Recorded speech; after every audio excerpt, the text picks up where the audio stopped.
వాక్యం కొరకు ఎదురు చూస్తున్న దేవుని ప్రియమైన బిడ్డలకు ప్రభు పేరిట ప్రభు నామమున శుభములు దైవాశిష్యులు కలుగునుగాక. ప్రభు ఈరోజు మన కొరకు ఇస్తున్నటువంటి వాక్యము వాగ్దానము కీర్తనలు 93 1వ వచనము. యెహోవా రాజ్యము చేయుచున్నాడు, ప్రభావమును ఆయన వస్త్రముగా ధరించి ఉన్నాడు. యెహోవా బలము ధరించి బలముతో నడుము కట్టుకొని ఉన్నాడు. కదలకుండునట్లు భూలోకము స్థిరపరచబడి ఉన్నది. దేవునికి మహిమ కలుగునుగాక, దేవునికి స్తోత్రము కలుగునుగాక. హల్లెలూయా. ఇక్కడ యెహోవా ఒక రాజ్యాన్ని స్థాపిస్తూ ఉన్నాడు. దేవుని బిడ్డలారా, మనము అనుకునే రాజ్యము వేరు, ప్రభువు స్థాపించే రాజ్యము వేరు. దేవుడు తన పిల్లలకు మంచి చేసే రాజ్యాన్ని, తన పిల్లలకు మేలు కలిగే రాజ్యాన్ని, తన పిల్లలకు ఆశీర్వాదము వచ్చే రాజ్యాన్ని, తన బిడ్డలు శాంతి సమాధానము కలిగి బ్రతికేటువంటి రాజ్యాన్ని దేవుడిక్కడ నిర్మిస్తూ ఉన్నాడు, స్థాపిస్తూ ఉన్నాడు. ఆయన ఒక రాజ్యాన్ని చేయిచూ ఉన్నాడు. ఎందుకొరకు దేవుని బిడ్డలారా? మనం ప్రవేశించడానికి, ఆ రాజ్యంలో మనం ప్రవేశించడానికి. పరలోకపు ప్రార్థనలో ఒక మాట ఉంటుంది కదా, ఏమిటది? పరలోకమందున్న మా తండ్రి, నీ నామం పరిశుద్ధపరచబడునుగాక, నీ రాజ్యము మాకు వచ్చునుగాక. దేవునికి స్తోత్రం. ఆ రాజ్యమే ఈ రాజ్యము. దేవుని బిడ్డలారా, దేవుడు ఒక రాజ్యాన్ని స్థాపిస్తూ ఉన్నాడు. కాబట్టి మనము ఆ రాజ్యంలో ప్రవేశించాలి. ఆ రాజ్యంలో మనం ప్రవేశించాలి అంటే నీవు దేవుని యందు బహు నమ్మకము కలిగి విశ్వాసం కలిగి ఉండాలి. చూడండి, ఈ లోకములో ఉన్నటువంటి వాటిలాగా నీ దేవుడైనటువంటి జీవము కలిగిన యెహోవా నీ కంటికి కనిపించడు, నీ చెవులకు వినిపించడు, కానీ ఆయన ఉన్నవాడు, అనువాడు, మాట్లాడతాడు. దేవుడికి స్తోత్రము కలుగునుగాక. హల్లెలూయా. ఆయన మాట్లాడతాడు, నీ హృదయంలో మాట్లాడతాడు, మెల్లని స్వరంతో మాట్లాడతాడు. అలా మెల్లని స్వరంతో మాట్లాడినప్పుడు ఆయన స్వరాన్ని వినగలిగే శక్తి నీకు ఉండాలి.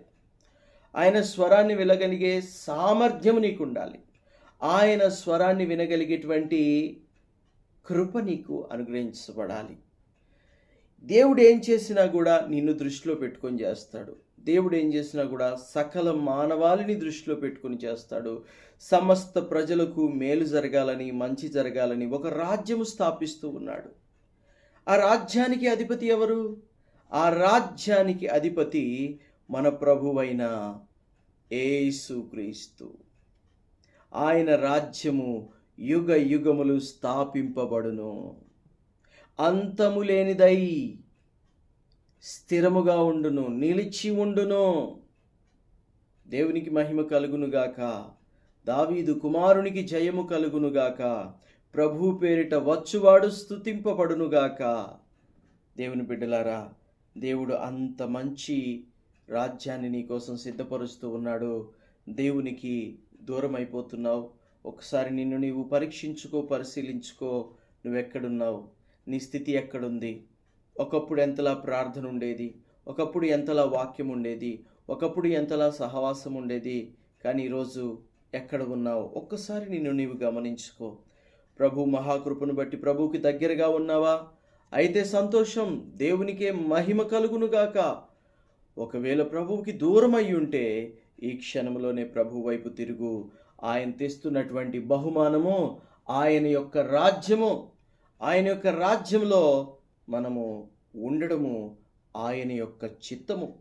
ఆయన యొక్క చిత్తములో మనం జీవించాలని, ప్రభు కొరకు జీవించాలని మరి చిన్న ప్రార్థన చేసుకుందాం. అందరూ కూడా కళ్ళు మూసుకొని నాతో పాటు ప్రార్థనలో ఏకీభవించండి. మహాపరిశుద్ధుడా, ప్రేమగల తండ్రి, కృపగల తండ్రి, దయగల తండ్రి, జీవము గల తండ్రి, ఉన్నవాడా, అనువాడా, నా తండ్రి, నా ప్రభువా, నాయన యేసయ్య, అయా నీ బంగారు పాదాలకు వేలాది కోట్లాది వందనాలు, కృతజ్ఞతాస్తుతులు, స్తోత్రాలు చెల్లిస్తున్నాము. తండ్రి, మేము ఎక్కడున్నాము? నీ రాజ్యానికి సమీపంగానే ఉన్నామా?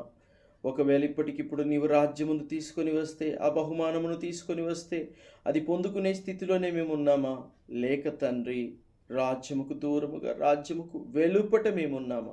యేసయ్యా, నీ రాజ్యం మాకు కావాలి, సహాయం చేయండి. నీ రాజ్యాన్ని మాకు అనుగ్రహించి నీ కృపకు మమ్మల్ని పాత్రులుగా ఎంచమని యేసు నామములో ప్రార్థిస్తున్నాము తండ్రి.